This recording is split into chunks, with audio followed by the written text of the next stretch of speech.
तो सभी का अभिनंदन है, स्वागत है। आप सभी जानते हैं कि ISDG रिसर्च फाउंडेशन करके अपनी संस्था है जो पिछले 4 साल से ज्ञानशाला के विषय पे काम कर रही है। बहुत सारी चुनौतियों से भी गुजरी है ज्ञानशाला। कोविड के समय में शुरू हुई, शून्य से प्रारंभ हुआ। जसपुर से कुछ साथी जुड़े, फिर रामगढ़ से कुछ साथी जुड़े, और ऐसे करते करते रायपुर से कुछ साथी जुड़े। तो खूंटी से भी कुछ लोग जुड़े, कुछ चले गए। तो हमने एक ओपन सिस्टम, खुला सिस्टम रखा, एक शिक्षण प्रशिक्षण का सतत क्रम रखा कि जो भी सीखना चाहे, पढ़ना चाहे, आसपास के बच्चों को पढ़ाना चाहे, वो हमारे साथ जुड़े, सीखे। और कोई जोर जबरदस्ती नहीं, किसी को हम जबरदस्ती बांधेंगे नहीं। और अपनी स्वेच्छा, अपनी प्रेरणा से आप आगे आए और कुछ सीखें और समाज में सिखाएं। तो इस क्रम में अभी तक आपको जानकर आश्चर्य होगा कि हम लोगों ने 120 महिलाओं को कहीं न कहीं शिक्षित किया है, उनके साथ जुड़े हैं, उनके साथ थोड़ी यात्रा हम चले हैं। और हमारे लिए बहुत आनंद और उपलब्धि का विषय है। उसमें से कुछ महिलाएं तो आज की तारीख में बहुत बड़े परिणाम लेकर सामने चल रही हैं। वो अपने समाज में एक आदर्श के रूप में स्थापित हैं। वो अपने समाज में एक गंभीर भूमिका निभा रही हैं और कई तरह के बदलाव भी ला रही हैं। उनमें से कुछ तो आगे बढ़कर कुछ अच्छी नौकरियों में चली गई, कुछ अच्छे काम में चले गए, कुछ 30 40 50 बच्चों तक को पढ़ाते हैं। कुछ को समाज में बहुत मान्यता मिलने लगी, कुछ को उसका कुछ मूल्य भी मिलने लगा। तो ऐसे करके सारा कार्यक्रम चला। तो इस बीच में एक बार ये जरूरी होता है कि मैं ISDG रिसर्च फाउंडेशन का एक गंभीर कार्यकर्ता हूँ। तो उस नाते आपको बताऊं कि ये फाउंडेशन क्यों बना था, क्या करने के लिए बना था। तो सन 2019 में ये फाउंडेशन हम लोगों ने बनाया था, और इस सोच के साथ कि समाज में कुछ गंभीर काम करना है। तो गंभीर काम क्या है? तो उसका बहुत मूल्यांकन करने के बाद ये सोचा गया कि शायद जीवन का सबसे गंभीर काम है किसी के अंदर ज्ञान देना, किसी को शिक्षित करना। तो आप अगर समाज को शिक्षित कर देते हैं तो समझिए आपने उसको पूरे जीवन के लिए शक्ति दे दी, ईंधन दे दिया, सामर्थ्य दे दिया। तो इसी उद्देश्य से ये बना। हम चाहते तो एक विद्यालय भी चला सकते थे, एक कहीं विद्यालय खोलते, 50 100 बच्चे उसमें पढ़ते, और हम बोलते हमने अच्छा काम किया। लेकिन एक विद्यालय चलाने से क्या होगा? जब गांव गांव में अच्छी शिक्षा की जरूरत है, जब गांव गांव में आदर्श महिलाओं की आवश्यकता है, तो एक विद्यालय क्या कर लेगा? वैसे तो प्राइवेट विद्यालय 77 चलते हैं, कितने सारे तरह तरह के विद्यालय चलते हैं। लेकिन आज जो गांव में चुनौती है कि लोग बोलते हैं कि अच्छी शिक्षा नहीं मिलती, गुणवत्तापूर्ण शिक्षा नहीं मिलती। तो गुणवत्तापूर्ण शिक्षा कहीं से उड़कर तो नहीं आएगी। गुणवत्तापूर्ण शिक्षा देने के लिए तो गुणवत्तापूर्ण शिक्षक चाहिए गांव में। वो शिक्षक कैसे तैयार होगा? उस शिक्षक को तैयार करने में कोई मेहनत कर रहा है क्या? उसके लिए कोई निवेश कर रहा है क्या? उसके लिए कोई शिक्षक, कोई महिला, कोई पुरुष तपस्या कर रहा है क्या? तो वैसे तपस्वियों को हमने ढूंढने का प्रयास किया। और हम आपसे हमको हम हमें आपसे कहते हुए गर्व है कि हमें वैसे तपस्वी महिलाएं मिली जिन्होंने शून्य से प्रारंभ करके 2 बच्चों से प्रारंभ किया पढ़ाना, और आज 10 बच्चे, 20 बच्चे, 30 बच्चे, 40 बच्चे, और सतत पढ़ाती हैं। उनको पढ़ाने में आनंद आता है। हमने ज्ञानशाला में यह तय किया कि योग्यता सेकेंडरी रखेंगे, इच्छा प्राथमिक रखेंगे। व्यक्ति के अंदर अगर इच्छा होगी, इच्छा शक्ति होगी, तो वो कुछ भी कर लेगा, वो योग्यता अर्जित कर लेगा। लेकिन कोई लाख पढ़ा लिखा हो और उसके अंदर समाज में कुछ ज्ञान देने की अगर इच्छा नहीं हो, प्रेरणा नहीं हो, तो वो व्यक्ति किसी काम का नहीं। तो ऐसा सोच के हमने वैसी ही महिलाओं को जोड़ा जिनके अंदर स्व प्रेरणा है और जो गंभीरता से कुछ करना चाहती हैं। और सौभाग्य है कि हम हमारा यह क्रम बढ़ता रहा और आपके सहयोग से बढ़ा, और हमें इसमें आनंद आया। जितना भी हम कुछ कर सके, हमने कभी नहीं कहा कि हम कोई सरकारी संस्था है या हम आपको इसका पैसा दे पाएंगे। हमने हमेशा हाथ जोड़कर कहा कि हम इसका कोई मूल्य नहीं दे पाएंगे। हाँ, लेकिन हम सतत प्रशिक्षण देंगे। हम कोशिश करेंगे कि अच्छे से अच्छे लोग जुड़ के आपको ऑनलाइन प्रशिक्षण दे। हम आपको, यदि आप कुछ अच्छा करती हैं तो हमारे दोस्त मित्र कुछ मिलकर जो कुछ संसाधन जुटाते हैं, उन संसाधनों में से भी कुछ आपको देंगे। तो आप में से कई को हमने प्रयास किया कि कुछ को व्हाइट बोर्ड मिला, कुछ को किताबें मिली, कुछ को फ्लैश कार्ड मिला, किसी को ग्लोब मिला, किसी को, कुछ लोगों को एंड्रॉयड प्रोजेक्टर मिले। एक या दो लोगों को हमने, जिन्होंने अच्छा काम किया, उनको फोन भी दिया, एंड्रॉयड फोन भी दिया। तो जैसे जैसे संसाधन जुटे, हम कोई धनी लोग नहीं है, बहुत ही साधारण लोग हैं, लेकिन समाज में विश्वास करते हैं कि अभी भी कुछ अच्छाई बची है, और अच्छे लोग आगे बढ़ेंगे तो धीरे धीरे समाज भी उसको देखता है। और आप विश्वास नहीं करेंगे, कुछ दीदी, कुछ हमारे ज्ञानदूत जो दीदी हैं, उनको तो अब समाज उनके समय का मूल्य भी देता है। हो सकता है कि कहीं 50 रुपए प्रति बच्चा ही सही, 100 रुपए प्रति बच्चा ही सही, बट वो छोटा ही मूल्य है, लेकिन वो एक समाज का सर्टिफिकेट है। समाज एक आपको प्रमाण पत्र दे रहा है कि आप समाज के लिए उपयोगी हैं। तो हमें इस समाज के लिए उपयोगी बनना है। हमने उपयोगिता का मार्ग चुना कि हम आसपास के बच्चों को गुणवत्तापूर्ण शिक्षा देंगे। अब प्रश्न आता है कि ज्ञानशाला क्या है।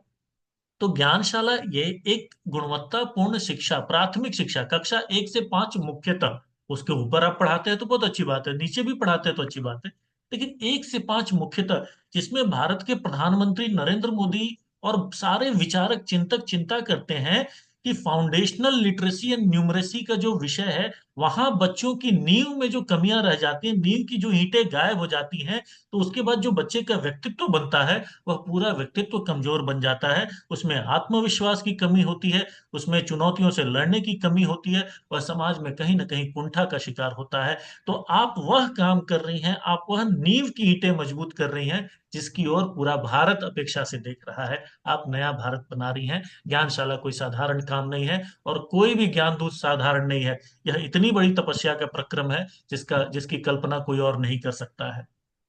तो ज्ञानशाला क्यों आवश्यक है? तो आवश्यक इसलिए है कि कोई भी सरकार, कोई भी विद्यालय, कोई भी प्राइवेट यूनिवर्सिटी, कोई भी शिक्षा मंत्री, कोई भी प्रधानमंत्री गांव में बच्चे बच्चे को गुणवत्ता पूर्ण शिक्षा व्यवस्था के माध्यम से नहीं दे सकता है, जब तक कि उस व्यवस्था में अच्छे लोग नहीं जुड़े होंगे।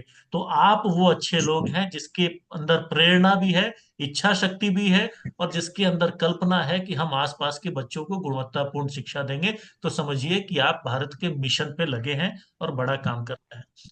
ज्ञानशाला को कैसे लोग चला सकते हैं? तो ज्ञानशाला को वैसे ही लोग चला सकते हैं जिनके अंदर स्व प्रेरणा है, अपने अंदर प्रेरणा चाहिए। किसी के दबाव में ज्ञानशाला नहीं चलेगी। क्यों? क्योंकि कोई पैसा तो मिलता नहीं है। कौन चलाएगा ज्ञानशाला? कौन ऐसा बेकार का काम करेगा? ये तो बोलेगा ये स्वावलंबन बता रहे हैं, ये तो स्वाभिमान बता रहे हैं। तो आजकल तो स्वार्थ का जमाना है, भाई कुछ दोगे नहीं तो हम करेंगे क्यों?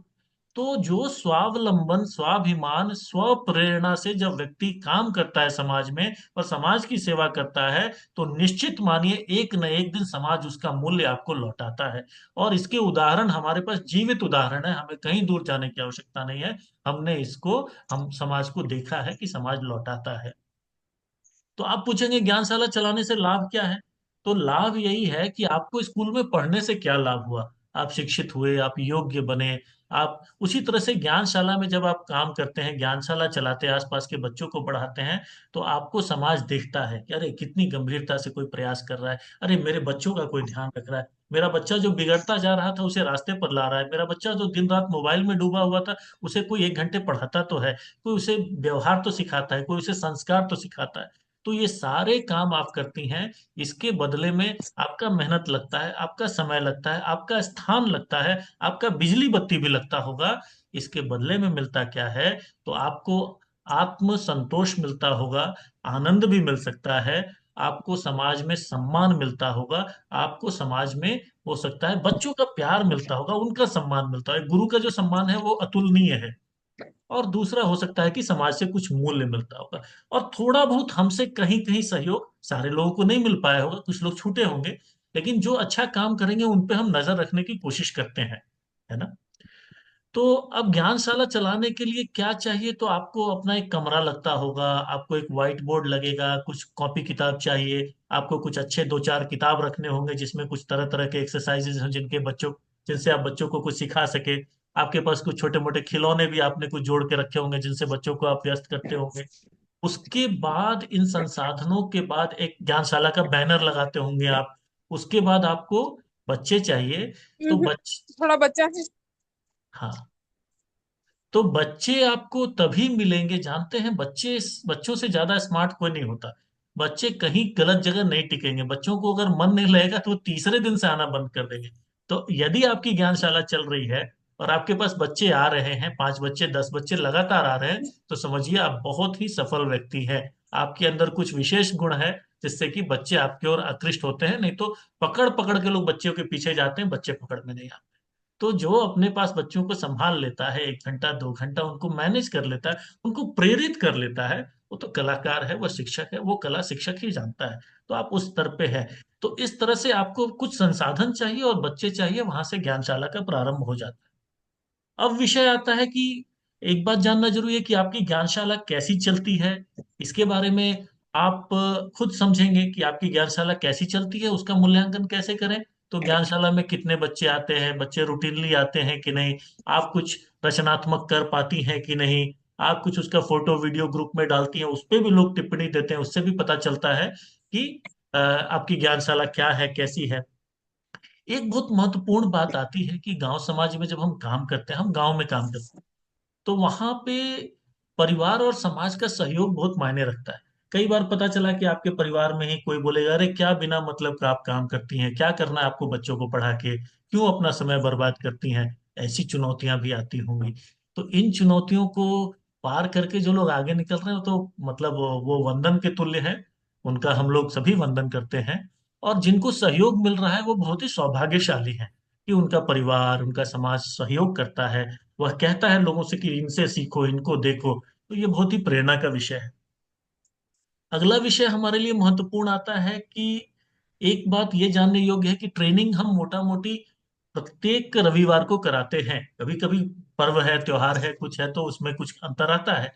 लेकिन ये जरूर समझिए कि वो ट्रेनिंग आपको अटेंड करना चाहिए। आपको अपना मूल्यांकन इससे भी करना चाहिए कि आप कितनी ट्रेनिंग अटेंड करते हैं, कितनी नहीं करते हैं। ट्रेनिंग में जुड़ने में कोई कठिनाई आती है तो वो कठिनाई आपको स्नेहा मैडम को बताना चाहिए, है ना।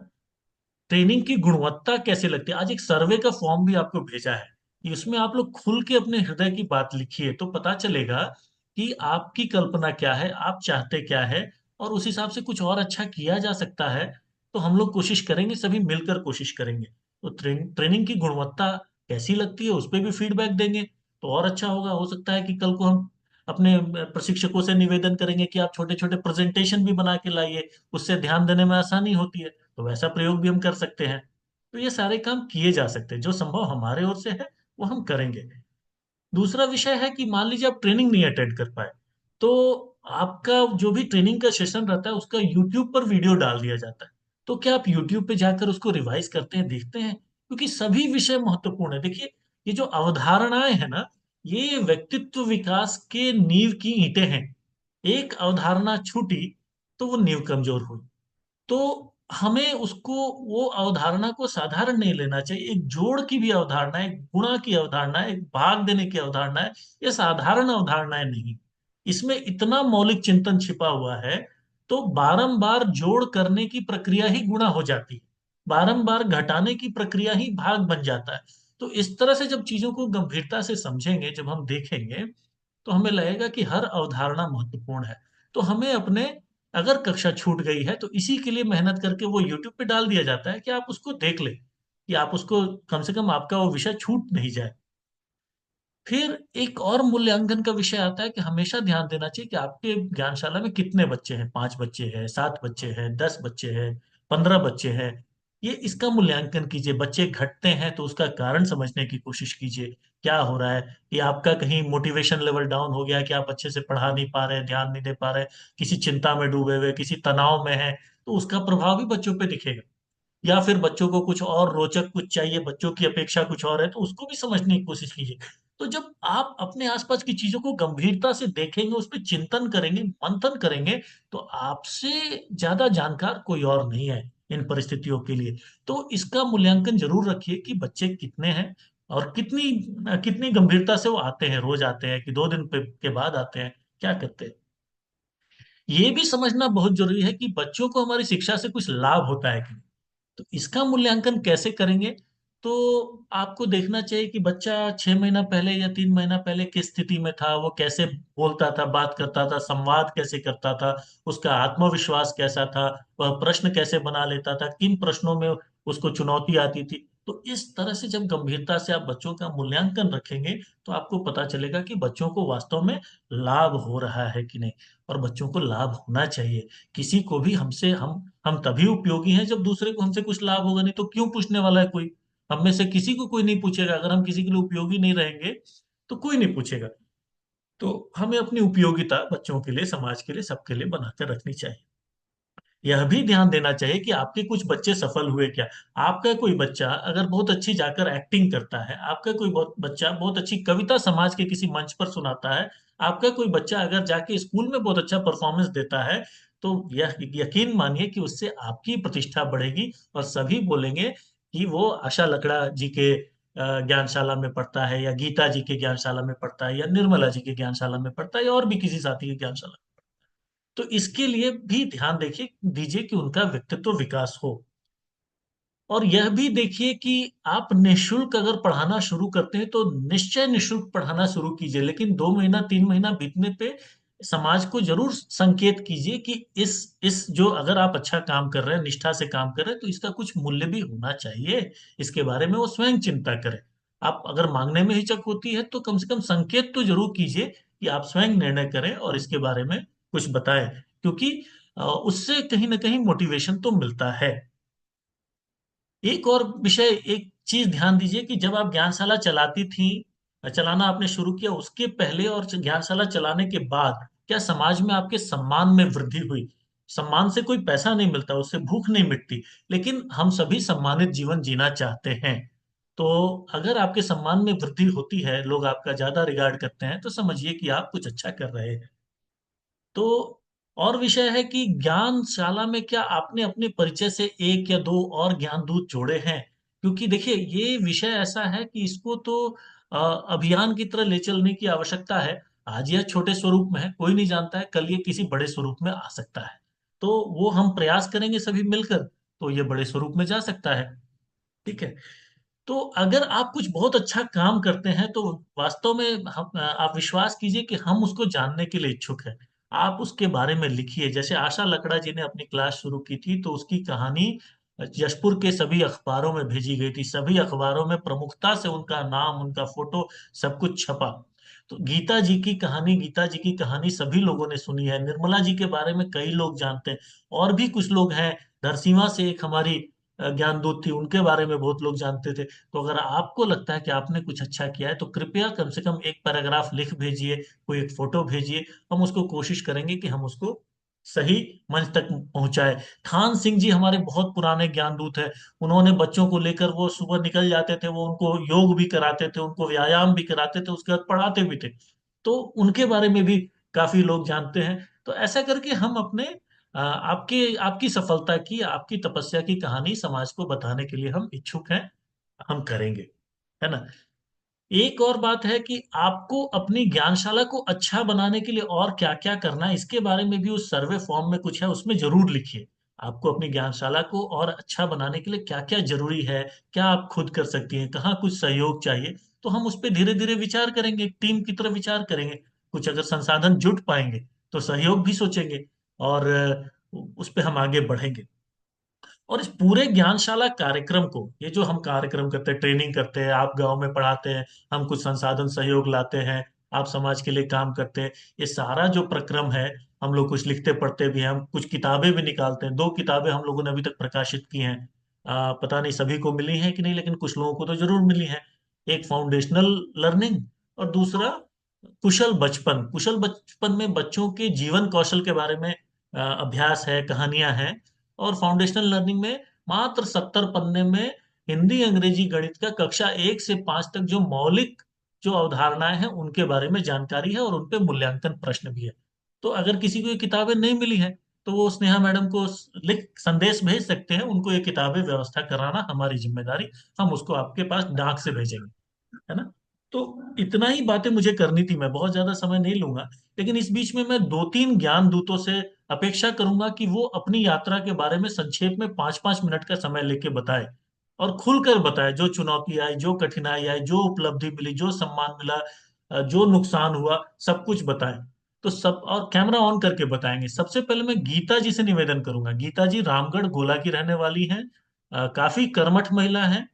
घर का पूरा दायित्व संभालती हैं, 2 बच्चों को संभालती हैं, पति बाहर काम करते हैं जमशेदपुर में, टाटा नगर में। उसके बाद भी इन्होंने ज्ञानशाला शुरू की, और करते करते आज मुझे लगता है कि 40-50 बच्चों को पढ़ाती हैं। और साथ में इनको एक संस्था में भी नौकरी मिल गई है, उसमें भी काम करती हैं और घर भी संभालती हैं। गीता जी।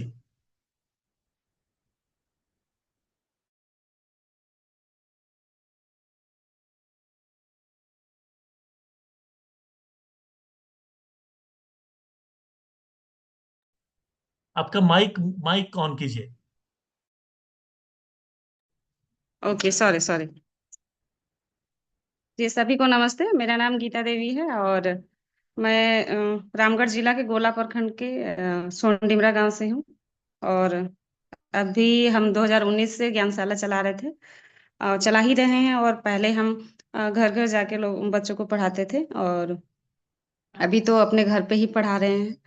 उसके बाद शुरुआत में स्टार्टिंग में 3 बच्चों से शुरुआत किए थे, और 3 बच्चों से शुरुआत सफर बढ़ता गया, और अभी मेरे पास 46 बच्चे हैं। बच्चे बढ़ते घटते रहते हैं, लेकिन हमेशा 40 से अबव ही रहते हैं। और 2 बैच में लेते हैं, सुबह में मॉर्निंग में एक बैच लेते हैं और एक बैच फिर इवनिंग में लेते हैं। फिर दिन का मेरा फील्ड का काम रहता है, शाम में अपने खुद के बच्चों का होमवर्क वगैरह करवाना होता है। शुरुआत में बहुत सारी चुनौतियों का सामना करना पड़ा था कि जैसे घर घर जाके पढ़ाना पड़ता था, तो मेरे पास भी प्रॉपर बच्चों को एक कमरा बैठाने का भी नहीं था। तो बहुत सारे मतलब जिनके यहाँ पढ़ाने के लिए जाते थे, तो उनके यहाँ बहुत सारे बातों का मतलब सुनना पड़ा कि एक घर में किसी एक के घर पे अगल सभी बच्चे आते थे, तो उस टाइम कुछ सुनना पड़ा था। लेकिन अभी माहौल बहुत ही अलग हो गया है। अभी तो जितने भी हैं, मतलब मेरे अगल बगल के जितने भी बच्चे हैं, सभी बच्चे अ, आते ही हैं।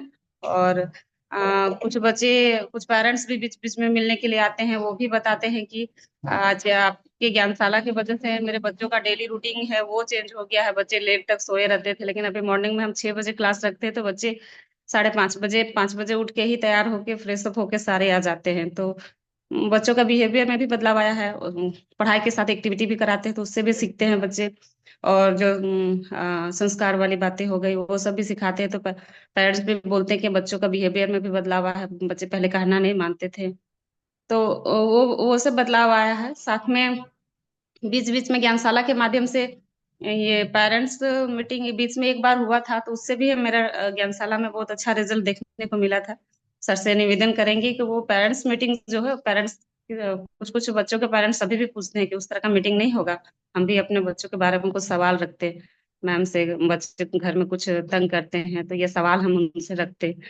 तो सर से निवेदन करेंगे कि वो मीटिंग जो है वो बीच बीच में कभी कभी हो। बाकी चल रहा है सर, ठीक ही चल रहा है। धन्यवाद। थैंक यू, धन्यवाद गीता जी। और बहुत बिल्कुल वो मीटिंग हम फिर से करेंगे। आप बहुत धन्यवाद, आपने याद दिलाया। हम पेरेंट टीचर मीटिंग वो शिवांगी मैडम को फिर से बुलाएंगे और ये कार्यक्रम करेंगे। मैं अगले बिंदु पे चाहूंगा कि निर्मला साहू जी अगर हमको सुन पा रही हैं, तो निर्मला साहू जी भी अपनी यात्रा के बारे में कुछ बताएं। हम निर्मला जी से काफी प्रेरणा लेते हैं, जैसे गीता जी से हम लोग प्रेरणा लेते हैं, वैसे ही निर्मला जी से भी हम लोग प्रेरणा लेते हैं। निर्मला साहू जी, आप सुन पा रही हैं?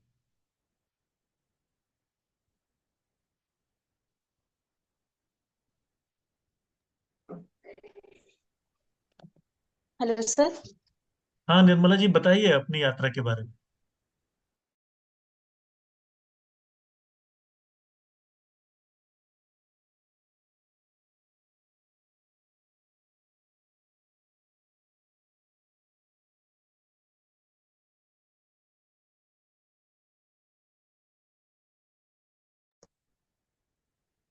अच्छा। निर्मला जी लगता है कि वो डिस्कनेक्ट हो गई हैं।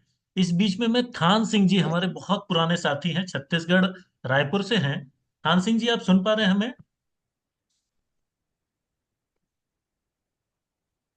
अच्छा, निर्मला जी आ गई हैं। निर्मला जी, आप जी बिना वीडियो के बोलिए, आपका नेटवर्क थोड़ा कमजोर है। हाँ, वीडियो है तो ठीक है। ठीक है, बोलिए। जी ठीक है। मेरा नाम निर्मला साहू है।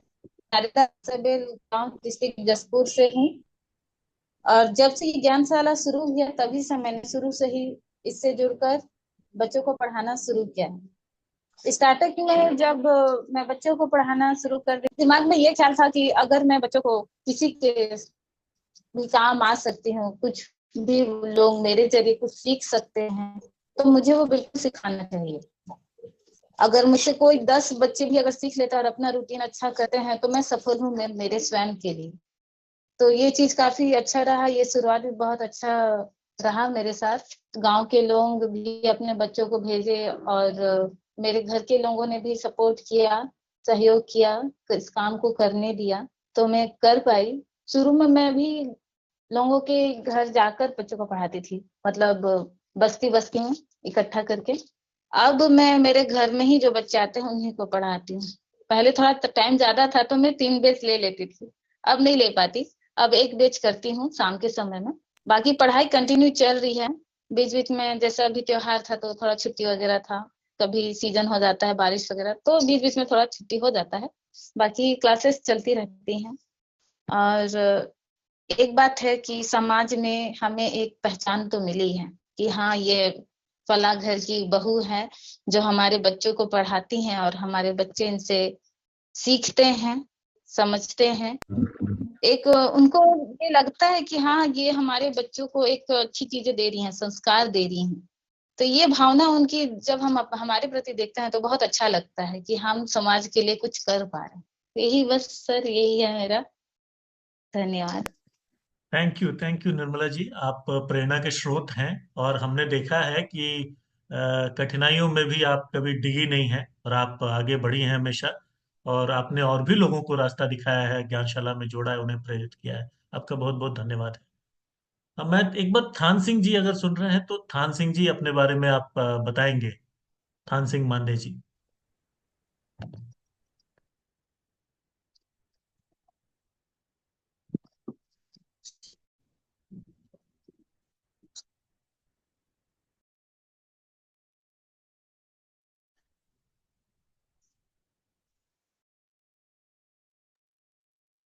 थान सिंह जी, आप कैमरा ऑन कर सकते हैं, आपकी आवाज अभी तक नहीं आई।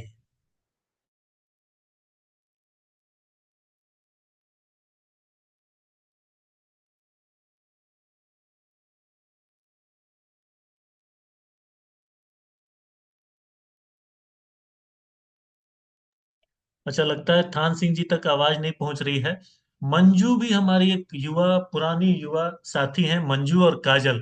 मंजू और काजल, समय चूंकि कम है, 2-2 मिनट का समय आप लोगों को दे रहा हूं। तो पहले मुझे लगता है कि काजल बोलेंगी तो अच्छा है।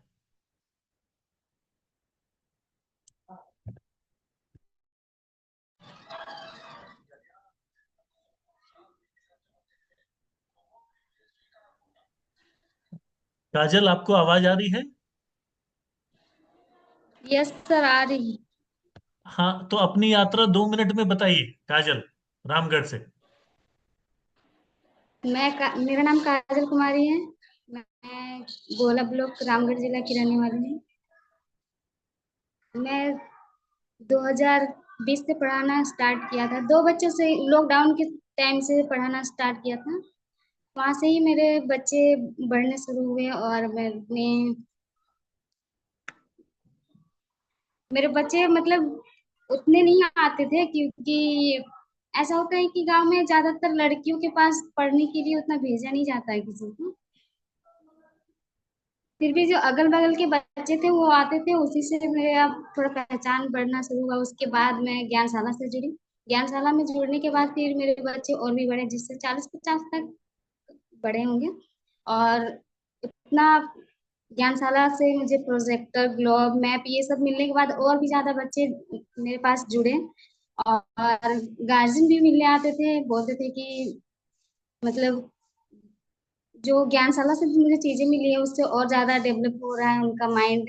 जैसे कि मैप में बहुत सारे देश, जितने भी देश थे उन सब के नाम उनको याद हो गए थे। कुछ भी चीज पूछने से बहुत जल्दी जवाब दे देते थे बच्चे। उसके कारण थोड़ा मेरा नाम भी सब जानने लगे थे। जैसे अगल बगल के लोग जो मुझे नहीं जानते थे वो अब जानने लगे थे कि पहले मुझे जानते थे कि किसी की बहन है, किसी की बेटी है, पर उतना नहीं जानते थे। पर अब जब से मैंने स्टार्ट किया था पढ़ाना, उसके बाद से मेरा नाम भी लोग जानने लगे कि मैं गांव की रहने वाली हूँ, मैं पढ़ाती हूँ करके।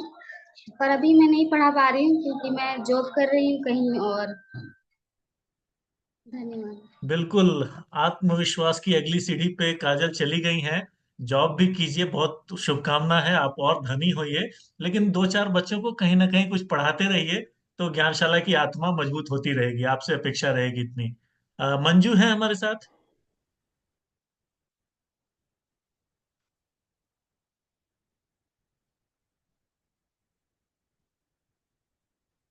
लगता है मंजू तक आवाज नहीं पहुंच रही है।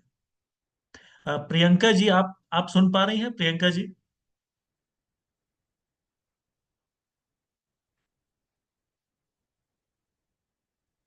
अच्छा, वो भी नहीं। सरिता दास जी हमारी बहुत पुरानी साथी हैं। और सरिता जी, आपको आवाज आ रही है? आपके यहाँ सिग्नल कैसा है आजकल?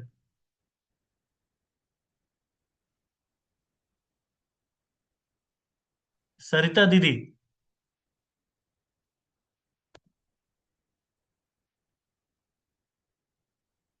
सरिता दास जी टिप्पण टोली, जहां तक मुझे याद है। अच्छा, लगता है लोगों तक आवाज नहीं पहुंच पा रही, या कुछ नेटवर्क इशू कई बार आता है। सुन रही हूँ सर, सबको नमस्ते। अरे वाह, नमस्ते दीदी। कैसी हैं आप? ठीक है, बीच में थोड़ा ट्रेनिंग में नहीं जुड़ पा रहे थे, वैसे पढ़ा रहे हैं। क्या बात है, कितने बच्चे आ रहे हैं आजकल दीदी? अभी 21 लोग हैं। क्या बात है, बहुत सुंदर। आपने एक बार योग कराते हुए बच्चों का फोटो भेजा था, वो अभी भी फोटो मेरे हृदय में वैसे ही अंकित है। इतना सुंदर वो फोटो था। वो तुलसी जी के पास में सब बच्चे योग कर रहे थे, शायद वैसा ही फोटो था। हाँ है ना? हाँ हाँ। तो बहुत हाँ बढ़िया। हाँ, बोलिए। हाँ, योग दिवस में हर साल करवाते हैं, और बाकी समय में भी टाइम मिलता है तो अभी शाम में ही 4 बजे बच्चे स्कूल से आ जाते हैं, उसके बाद ही लगाते हैं, तो थोड़ा बहुत बिल्कुल शाम तक बिल्कुल। समय रहता है तो समय मिल जाता है, तो कभी कभी सप्ताह में एक दिन अभी भी चल रहा है योगा। बिल्कुल बिल्कुल, बहुत अच्छा दीदी। अब 1 मिनट का ही समय बचा है, तो अब मैं बस इतना ही कहूंगा कि आप सभी को मैंने गूगल फॉर्म भेजा है ग्रुप में। कृपया उसमें अपने विचार खुल के लिखिए। ज्ञानशाला को फिर नए सिरे से कुछ सुधार करते हैं और नए लेवल तक लेके चलते हैं। देखते हैं कि कैसे हम आपके काम आ सकते हैं, आप कैसे और समाज के काम आ सकते हैं। इतना ही विषय है। बाकी आप सभी को बहुत बहुत शुभकामना है। त्योहारों का समय है। सभी लोग आनंद में रहिए, परिवार का ध्यान रखिए, समाज में कुछ अच्छा संदेश लेकर जाइए, और आप सभी आदर्श बनिए। इतनी शुभकामना के साथ मैं आईएसडीजी रिसर्च फाउंडेशन और ज्ञानशाला की ओर से आप सभी को नमस्कार करता हूं, आप सभी का अभिनंदन करता हूं, वंदन करता हूं। बहुत बहुत धन्यवाद।